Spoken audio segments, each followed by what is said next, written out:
Ladies and gents, welcome to CG Reaction, and this is World War One 1918. This is the last part in World War One series by Epic History TV. So far, one man got shot, everybody came to war, everybody came to blow. USL almost joined, but didn't join, but every European country got to war. Obviously, around this time, most of Africa and Asia were controlled by European countries. So basically, European war became the World War since the Great War, apparently. So everybody came to blow, lots of people died, genocides happened. Germany came with a great technology in the air, so basically they dominated the sky. British came with a tank on the field, trench warfare happened, lots of people died. It was just horrible. Battle of the Somme that I reacted to, check it out the video. It was just horrible all around. Chemical warfare got introduced, obviously, and then Russian Revolution happened. Lenin said we are out, so Russia pulled out of the war. That's a massive blow to Allied forces. So Germany has the upper hand now. It felt that Germany was getting beaten for a moment there, then Russia pulled out. Then France was recovering from mutiny. Italian front was already destroyed. Now Russia pulled out. Only power left is by Britain now. Obviously now USA got into the fight, but they are mobilizing. They are not there yet. So Germany feels like has the upper hand right now. It's just horrible all around. Lots of people died just because one man got shot. That's just ridiculous when you think about it. But yeah, it feels like Germany is going to win, but we all know Germany is not going to win. But let's see what changes the tide in this video.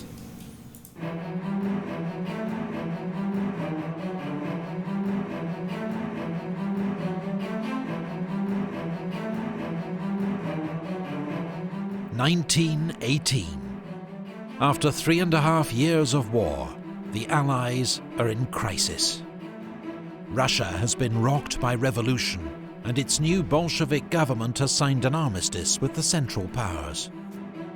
Thousands of German troops will be freed up to fight on the Western Front, where the carnage of trench warfare has already claimed more than 1 million lives. But Germany is also desperate. 1 million lives, that's just not a number. Think about it. When you see a jam-packed football stadium, it's what? A few thousand, 80,000, maximum 100,000. This is 1 million, 10 times that. Just imagine the number of people that just died on those trenches.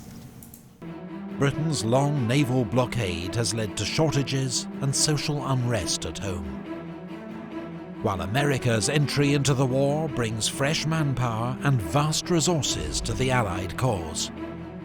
Germany faces inevitable defeat unless it can win a quick victory on the Western Front. Yeah, that's the thing. See, USA is mobilizing right now. They are not there yet. Right now, Allied forces are extremely weak. Only Britain is left. Everybody else is weak. Russia has pulled out. Italian front is destroyed. France is recovering from mutiny. It's just so only Britain are left. So if they quickly finish this war before USA arrives, it's going to be easy for Germany. But we all know that's not going to happen.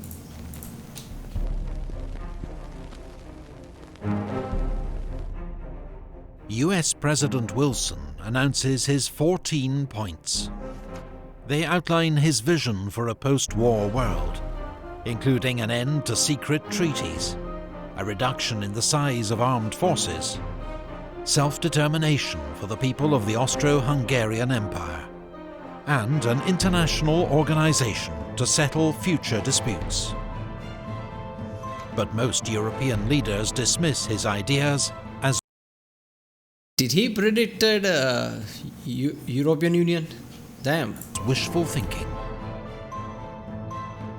At Brest-Litovsk, Bolshevik Russia signs a peace treaty with the Central Powers. So they're basically like, oh man, these Europeans constantly attacking each other every few decades, massive wars. This is enough. This is the last time. We need a European Union or something like that now to stop them from attacking. He saw that. Russia gives up vast amounts of territory in exchange for peace. 500,000 German troops can now be redeployed from the east to the Western Front, 500,000, where damn. German General Erich Ludendorff plans an all-out, last-ditch offensive to win the war. Ludendorff's spring offensive catches the Allies off guard. German stormtroopers, using new infiltration tactics, help to overwhelm the British Fifth Army, which is soon in full retreat. The German advance threatens to split the British and French armies. Yeah, I mean, they were already like, first of all, Germany's trenches are just in Germany's favor massively. So they were already having trouble. So Britain and France combined was fighting, Germany and Austria's forces there, and they were already having trouble. Now Russia's like, we are out. So 500,000 of German troops can be attacked there. So obviously they are just going to be sudden there, like sudden attack. So obviously Britons are going to, obviously retreat in panic because suddenly 500,000 troops arrives. So yeah, this just looks bad, man. With disastrous consequences. So French General Ferdinand Foch is appointed Supreme Commander of Allied forces to coordinate strategy. Outside Amiens, British and Australian troops improvise a defence and finally halt the German advance. The German offensive switches to the north, targeting the Channel ports. But the British inflict heavy losses on the Germans and prevent a breakthrough.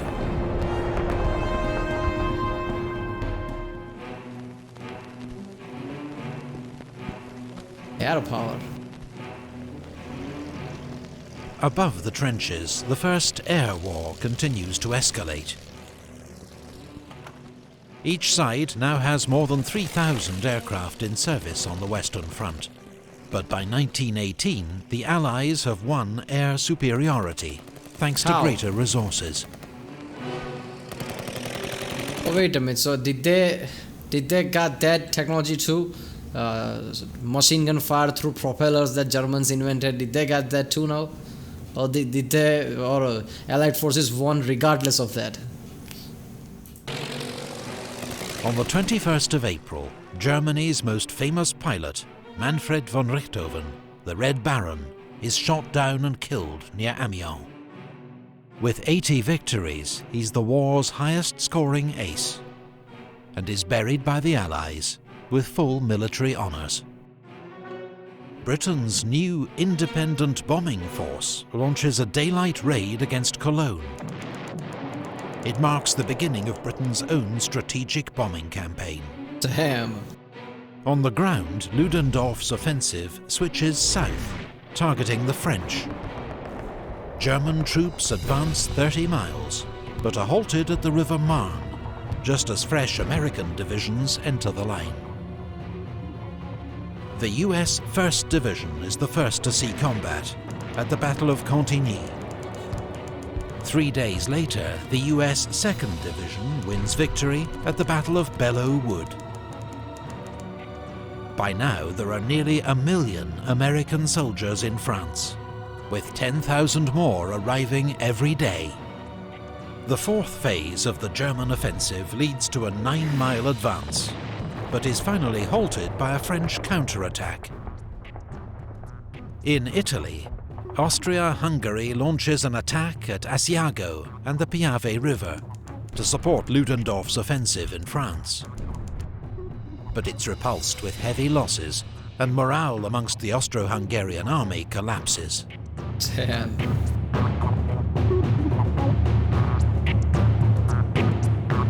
British and French troops land at Murmansk in northern Russia. It's the beginning of Allied intervention in Russia's civil war, on the side of so-called white or anti-Bolshevik forces. Are they hoping that they're going to turn things around in Russia and then going to make Russia join the war again? Maybe they are thinking that war is going to last for a few more years, so thinking for the future is more important. Maybe they are thinking that. Otherwise, there are immediate things to consider. Why would you worry about Russia right now? On the Western Front, the Germans' final attack is defeated in the Second Battle of the Marne. Ludendorff's offensive has cost the Germans more than 600,000 casualties. Damn, that's and a big... has failed to make a decisive breakthrough. Germany's final gamble has failed.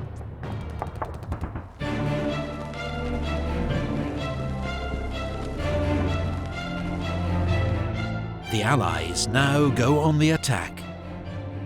At the Battle of Amiens, British, Australian, Canadian and French troops, supported by tanks and aircraft, advanced 7 miles in a single day.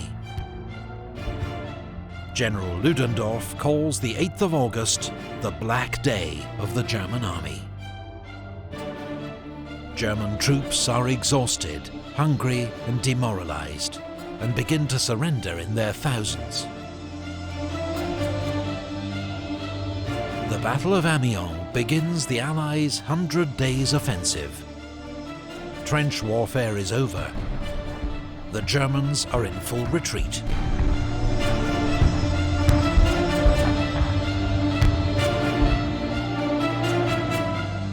In the Balkans, a new Allied offensive at Dobropolye breaks through Bulgarian positions.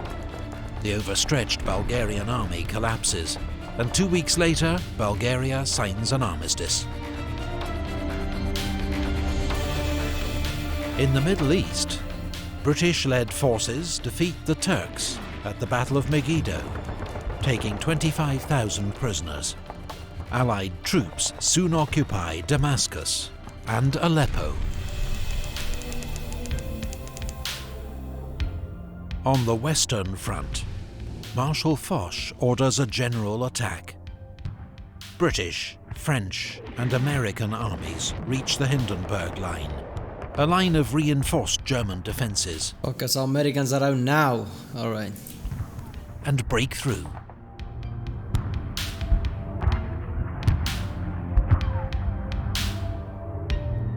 Ludendorff informs the Kaiser that the military situation is hopeless and that Germany must seek an armistice. Germany sends a request to US President Woodrow Wilson, who in return demands German withdrawal from all occupied territory and the Kaiser's abdication. On the Italian front, the Allies... That must be AFDEV, isn't it? US just joined the war and yet Germany is requesting to US to sign the armistice. I mean, Britain, France, everybody like, what about us, man? We are the main allied forces here. We've been fighting from the start. We've been, fighting here from the... You're not talking to us, you're talking to US now. Deliver the final blow to Austria-Hungary at the Battle of Vittorio Veneto. The Austro-Hungarian army disintegrates and 300,000 prisoners are taken. With the Central Powers facing collapse, the Ottoman Empire signs an armistice with the Allies at Mudros. Damn. 4 days later, Austria-Hungary signs an armistice with the Allies at Villa Giusti. Austria-Hungary signs it. Not the Germany, first Austria. They started this whole thing. Germany was just supporting it. So why is Germany still there? Germany should have signed it with Austria. Austria signs it first and then Germany signs it. What's the point of that? Austria started everything. It's like, you shot this and just started in Germany like, we got your back. Germany are the, supporting party here. At Kiel, the German High Seas Fleet is ordered to make a suicidal attack on the British Navy. Why? But instead... What the... Man, Austria's Arctic got shot and Germany's like, we got your back, and that's how the war started. Austria's supposed to be at the center of it, isn't it? If Austria says we are out of the war, why is Germany still fighting? Instead, it mutinies. Revolution spreads through Germany. The Kaiser abdicates, and a German Republic is proclaimed. On the 11th of November 1918, a German delegation signs an armistice with the Allies inside Marshal Foch's railway carriage at Compiègne. It comes into force at 11 AM, but fighting continues until the last moment. American Private Henry Gunter is killed, charging a German machine gun at 10:59. He is thought to be the last soldier killed during World War I. Charging a machine gun. Damn. That takes balls, man. Exceptional bravery. No shit. That's just way exceptional bravery. Charging a machine gun. That's just. 3 days later, in East Africa, German General von Lettow-Vorbeck surrenders his army on the Chambezi River. For 4 years, he has tied down huge numbers of Allied troops, remaining undefeated while cut off from home. He is still considered one of history's greatest guerrilla leaders.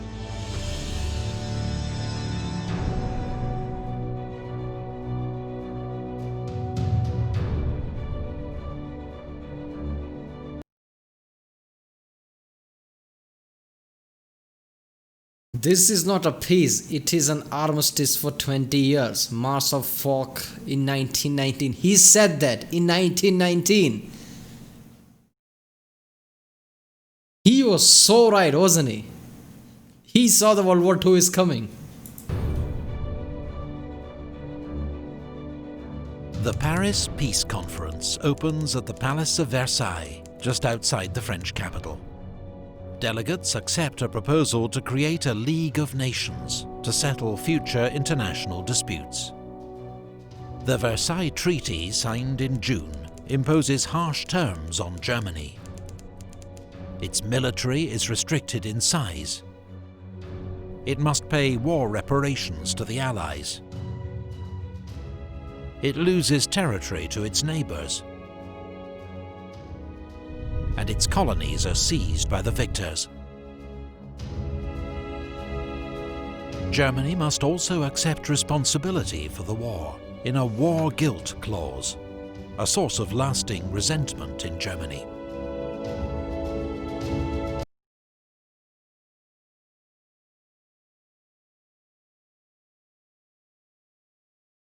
I mean, this might have met with the, but this is true, isn't it? Archduke got shot, and rather than, settling dispute, Germany is like, we got your back, attacking Russia and attacking France. France didn't even declare war and they attacked France.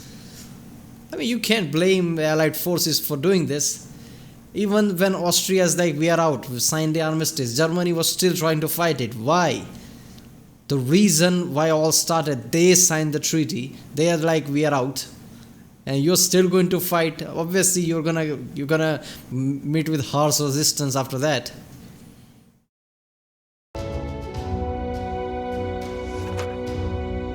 The boundaries of Europe are redrawn. Poland re-emerges after 100 years of foreign rule, while Austria, Hungary, Czechoslovakia, Yugoslavia, and an enlarged Romania emerged from the ashes of the Austro-Hungarian Empire. The Ottoman Empire is dismantled. Damn. New states, most under European control, are created in the Middle East. Here, as in Europe, the seeds of future conflict are sown. Okay. So this is why all the issues started. So if they hadn't dismantled Ottoman Empire, maybe today everything would have been fine, maybe. But you can't, look, people like, after World War I, Germany was met with the harsh treaties and things. I mean, but if we hadn't done that, maybe there wouldn't have been World War II. If they would then dismantle Ottoman Empire, maybe there wouldn't have been Middle Eastern issues that we have. But come on, man, that's stupid to think. Obviously, they are going to do this. Austria, like, we are out, and Germany was still fighting it. Germany was too aggressive in this World War I. Of course, people are going to meet Germany with harsh treaty and things. Of course, Ottoman Empire they're going to dismantle because they were causing lots of issues. This was bound to happen. You can't fault Allied forces for doing all these things. You can't say if you hadn't done that, there wouldn't be in World War II. Man, that's stupid. Of course, they are going to give resistance like this. They have to do something so people in the future are a bit afraid. If this causes war, then it's war. That's unavoidable.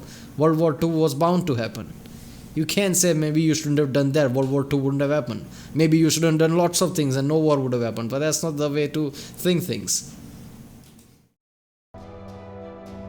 While in the Far East, former German possessions in China are handed to Japan, to China's outrage.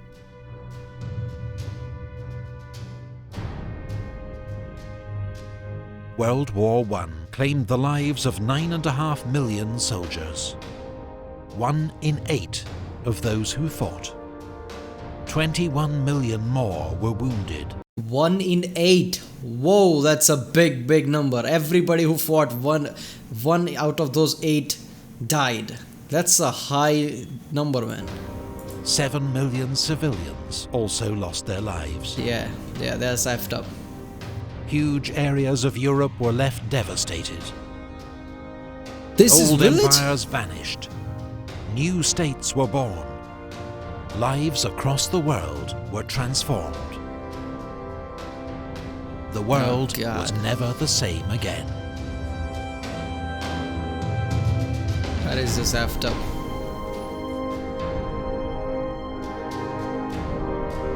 If you enjoyed this video, please. So after all this, seeing all the horror that happened in World War I, they thought, you know what? Maybe we need a sequel. Let's do World War II. And make sure it's even more horrible with all the technology. Damn, 1 in 8 died. That's such a high number. 9 million deaths. Even that, tons of our civilians. It's just, especially on the trenches. I mean, if you die in battle somewhere, sure, I can understand that. You are fighting for your country and everything. In trenches, you know you're just sending hordes and hordes of people to gun down by machine guns. Civilians, you know, from the Britain or somewhere, civilians like join the war. Yeah, I'm gonna fight for my country. I'm a plumber. I'm a shopkeeper or something. I'm gonna go to war and fight. He arrives there. They're like run towards the no man's land. As soon as they run, they just gun down. There is no chance for them. What are they gonna fight against machine gun? They just went there to die. That's it. Just so there is enough time so pressure at Verdun goes down. That's what the strategy was. That's just horrible, man. Throwing humans' lives there like it's nothing.